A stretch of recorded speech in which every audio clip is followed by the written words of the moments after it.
Hello friend, do you ever press on these games in Opera GX? No? Me neither. I have it for 2.5 years this browser and I never done that. But actually it's very cool, it's showing you what games came out recently. Can you believe that? So accessible. So let's click on them and watch what games came out recently. And if you are like me who most all the time don't know what to play, you may find something new for you. So I press on 5 random games in this list that I played and I'll present them to you right now and give you my opinion on them. Okay, let's go.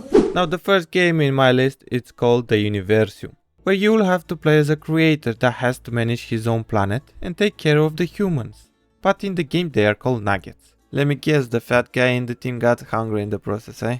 And if you are right now like, boo-hoo, why do you have to make jokes about the fat guy? There may not be a fat guy after all. Then why don't they call them salads? Think about it. Anyway, we start with 2 nuggets, and if you are asking yourself, how are you gonna start a civilization with only 2 nuggets? Well, the answer is very simple.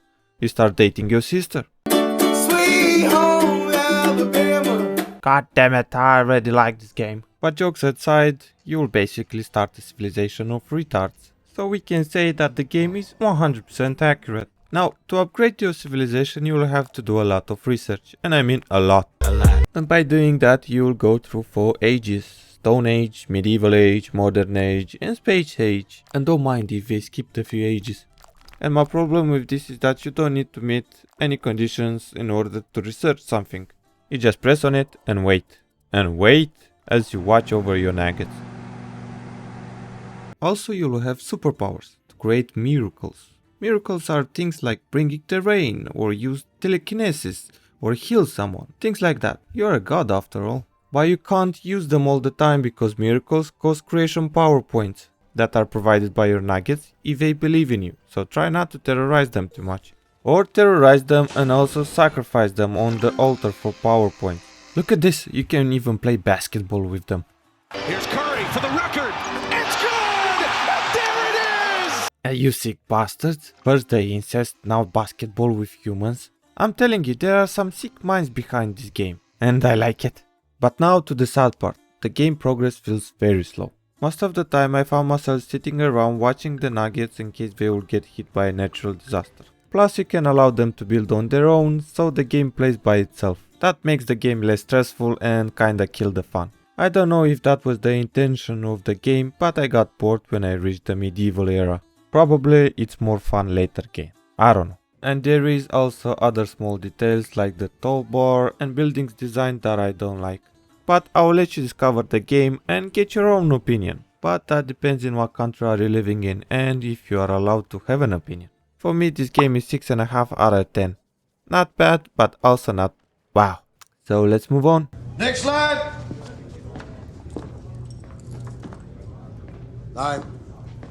I'm Lil. Right, profession. Guardsman. And fill it out, fuck off. And our next game is called Lil Guardsman.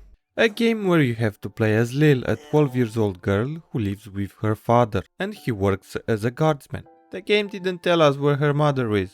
Probably run away in a more successful life. Or I didn't play to the moment where I could find out. Now one day an idea was born in her father's head. Why should I work when I have a child at home who can work for me? While I'm betting on Goblin Ball and drinking with my friends at the bar. And what a great idea! And that's how our story begins. Lil started to cover for her father at work as she was promised that it was just for one day. And now she's in charge of the guard shed at the castle gate, where she has to interrogate people who wants to enter the kingdom and decide if the person is allowed entry or denied. Later you can also send them to jail. And as help she will have some tools, such as an X-ray scanner, troop spray, and also other tools, but these 2 I think you will use the most. And also 3 royal advisors, who will give you their opinion on what to do. If you want a small tip, call Malcolm, he's the most funny. And now the fate of the entire kingdom is in your hands, no pressure. And that's what this game is about. You make a decision on who to let in, and later face the consequences of your choices. So think twice before you make it. And again, no pressure. And I really like this game. It's like Paper Please, if you remember that game. But here every dialogue is voiced, that means no more endless text to read, which is great. And means the developers from a small company put a bit more effort in the game than usual and start to grow. And I like it. And you'll probably say, well, a lot of games have voice actors, what's the big deal? And yes, but I started to understand how much work you have to put in it after I started to make these videos. It's a lot, believe me. And I also love the graphics and the art of the game. It feels very child-friendly. Plus the story and the interactions are pretty fun, sometimes with a bit of a dark twist, like this lady. Where's that music coming from? What is happening? Good afternoon, I've traveled from afar. A simple girl who wished upon a star. Inside this castle lies my fate. Perhaps I'll even get a date. To my old life I sing au revoir. And you are? It's Lil, and you need a good reason to be let in, but so far I'm not optimistic. Do you have any ID or anything? I assure you that my heart is true. Must this be a whole to-do? Inside these walls my destiny awaits. It just feels like if you weren't singing, we could move the plot along faster.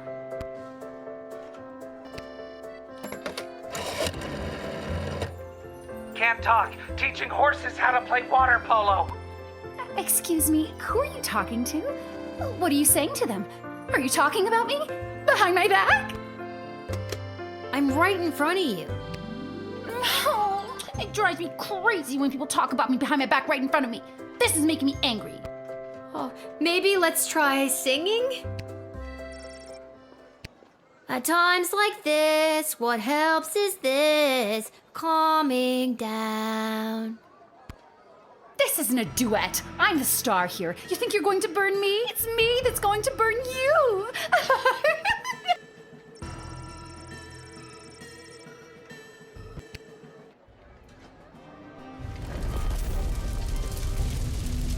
Whoa, I didn't think this was that kind of game.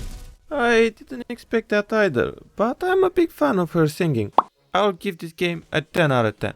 Yes, a 10. Even after I'll end playing it and never come back to it, it will probably rot next to my other games in the Steam library, but still a 10. Next slide! And our next game is called Toribash Next. Honestly, I have no idea what developers wanted to do in this game. It's weird and I couldn't figure it out. Even the trailer could not help me understand. I think it's like some karate simulator, but the control is inexplainable to me. So I press and press on things and nothing happened, to the point where it started to be annoying. I give this game a chance for like 6 minutes. Also the game is free to play, so I cannot rate it. Rate a free game is like finding a rock and then bitching about why it's not cold. I mean, it's free. Also write in the comments if you tried and understand the game. And what kind of rocks do you like? Next slide! The next game is called the Anomaly Agent, and it's exactly what the title says. You're an agent who fights against anomalies. Simple. It's a very cool pixeled action adventure game, where you need to fight your way through multiple enemies and at the end fight the boss. And while you do that, you need to use all your brain power to press fast on the keyboard. The game soundtrack and graphics reminded me a bit of Dr. Disrespect streams. They are giving me the same kind of vibes. I, for example, made it to the part where a big hand was chasing me. And I constantly get this error because I pressed too much shift. Fucking hell. I haven't seen this error since childhood, when I was playing on miniclip.com.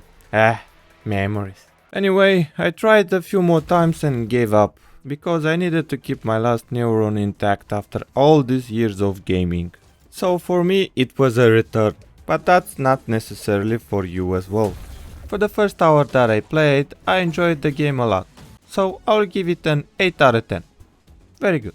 Next slide! And our final game is Enshrouded, a survival RPG that is pretty fine, but not without bad ideas. So let's start with the world story and my first experience in the game. So long time ago, a no-name brought an elixir to the people of Embervale. And as always, people did not read the secondary effect of the elixir written on the back and drank it because it looks blue and shiny. Now they are addicted and have started to dig wells to get more elixir. Don't ask me where they dig these wells. I don't know. And also they start fighting for it. But the karma is a bitch, and from the wells started to come out an unseen curse. A fog that corrupted and devoured the land. Then humans and ancients, whoever they are, united and forged the Flameborns. That's us.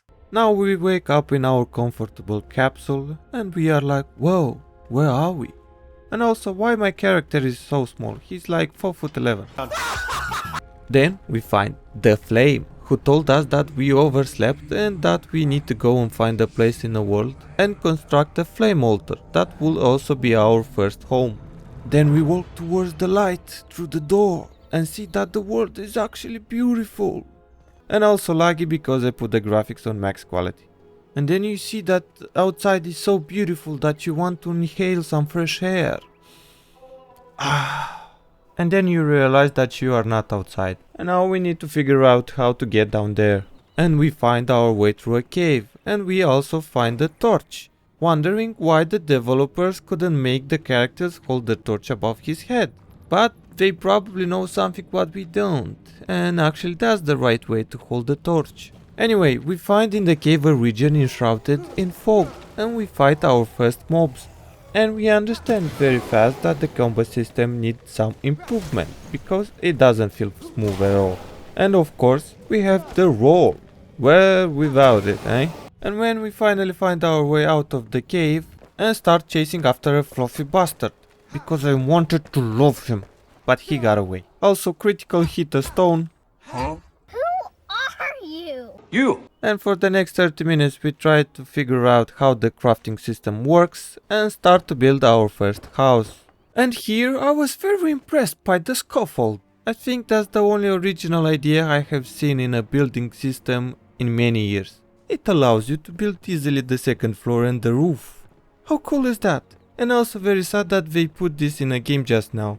And now some general thoughts about the game. First one, a lot of idea was borrowed from Valheim. And I say borrowed because I don't wanna say stolen. And you can see that by the fact that you need 3 different types of food to eat and that everything in the world can be farmable. Maybe in other games are these things as well, but I will compare it with the games I know. Which is not necessarily a bad idea if you take it and make it better. I like the building design and the building system and I think it's got a lot of potential. And I can't wait to see what people can create with it. And on second thought, I don't like the combat system. It feels very... it's hard to explain. It's one of the cases where you have to try to understand it. And if I have to choose between this game and Valheim, I will choose Valheim 100%. I will give this game a 7.5 out of 10 because it's early access and it has where to grow. And now it's time to say our goodbyes. With you was Mr. Script, and remember that all this game you can find in this team. And write in the comments if I should continue do videos like this. See you around!